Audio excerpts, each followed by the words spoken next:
دین سے مراد ان وادیوں، دریاؤں، جنگلات، ان بیابانوں اور صحراؤں میں راستے بنانا، سنگلاخ پہاڑوں کے نیچے سے سرنگ بنا کر منزل تک پہنچنا ہے۔ ایک حوالے سے حیات و زندگی میں دین کا کام ہی یہی ہے، کیونکہ فلسفہ دین کے کئی ڈیفینیشنز میں سے مہم ترین یہ ہے کہ دین یعنی راہ و روش زندگی۔ مشکل یہ ہے کہ پستی و بلندی اور فطری زندگی کی حالت عالم معنی میں دیکھی نہیں جا سکتی۔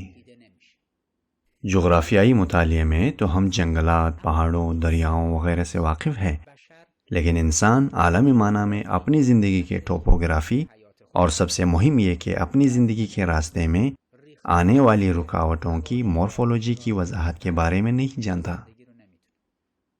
زندگی کے حوالے سے دین کی اہمیت کیا تھی؟ ایسا راستہ جو ایک جگہ سے دوسری جگہ تک پہنچنے میں آسانی فراہم کرے۔ زندگی میں ہم جانا کہاں چاہتے ہیں؟ ہماری زندگی میں نقطہ آغاز کہاں سے ہے؟ ہماری منزل کہاں ہے؟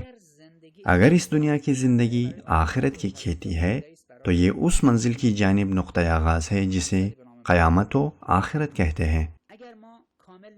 اگر ہم کامل نہیں ہیں اور اب ایک فطری خاصیت کے ساتھ خلق ہونے کے بعد انسانی مرحلہ سے مومن و موقن و موقظ میں تبدیل ہو کر کامل ہو کر اس دنیا سے جانا چاہتے ہیں تو ایک ہونے اور ہو جانے والی حرکت ہم میں پیدا ہونی چاہیے، تبھی جا کے یہ راستے معنی خیز بن جائیں گے۔ پس عالم معنی میں ایک مقام سے دوسری مقام تک کا فاصلہ، جہاں عجیب طرح کی اخلاقی رکاوٹوں کا ہمیں سامنا ہوتا ہے جو ہمیں انسان کامل بناتی ہے، ان دو نقطوں کے درمیانی فاصلے کو ہمیں کیسے طے کرنا ہے؟ ان راستوں پر سے گزرنا ہی زندگی ہے۔ یہ راستہ پہلے سے موجود ہونی چاہیے، کوئی تو ہو جس نے یہ گزرگاہ پہلے سے بنائی ہو۔ لیکن انبیاء مغربیوں کے بقول، یہ میری اپنی تقسیم بندی نہیں کہ مغرب میں ہمارے یہاں فلسفی ہوتے ہیں اور مشرق میں آپ کے ہاں نبی، تو مغربی عنوان کے مطابق فلاسفرز کے رقیب یعنی انبیاء وہ لوگ ہیں جو ایک طرح کی سول انجینئرز ہوتے ہیں جن کا کام عالم معنی میں سڑکیں یا گزرگاہیں بنانا ہوتے ہیں۔ انبیاء نے جس طرح کی سڑکیں عالم معنی میں بنائے ہیں اور آخر میں پیغمبر جلیل القدر نے جس کی تکمیل کی، جو طریقہ کار کام میں لائے گئے ہیں وہ یہ ہے دوستو کہ یہ سڑک ایسی سڑک ہوتی ہے مثلاً چالوس روڈ کی طرح جو کئی وادیوں اور گھاٹیوں سے گزرتی ہے۔ اس سڑک کنارے لوہے کی سلاخوں سے بنی گارڈ ریلز ہوتی ہیں۔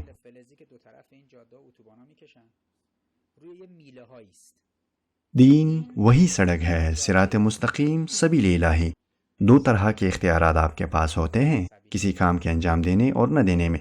مثلاً یہ کام مت کرنا، اب نیچے گرنے سے بچنے کے لیے آپ گارڈ ریلز نصب کرتے ہیں۔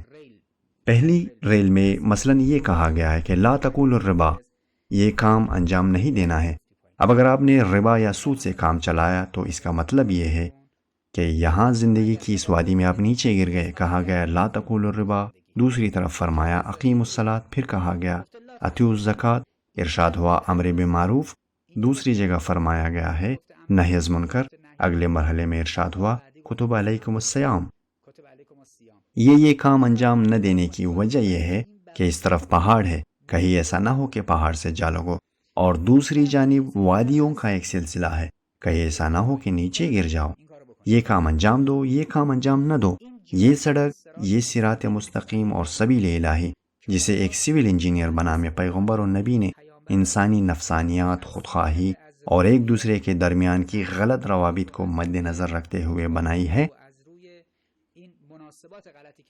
اگر ان حدود الہی والحافظون لحدود اللہ کا خیال رکھا گیا کہ جو اس سڑک زندگی کے دونوں اطراف میں گارڈ ریلز کی مانند ہوتی ہے، تو اس سے مراد یہ ہے کہ ہم مقصد کی سمت جا رہے ہیں اور ساتھ میں نیچے وادی میں گرنے کا خوف بھی نہیں۔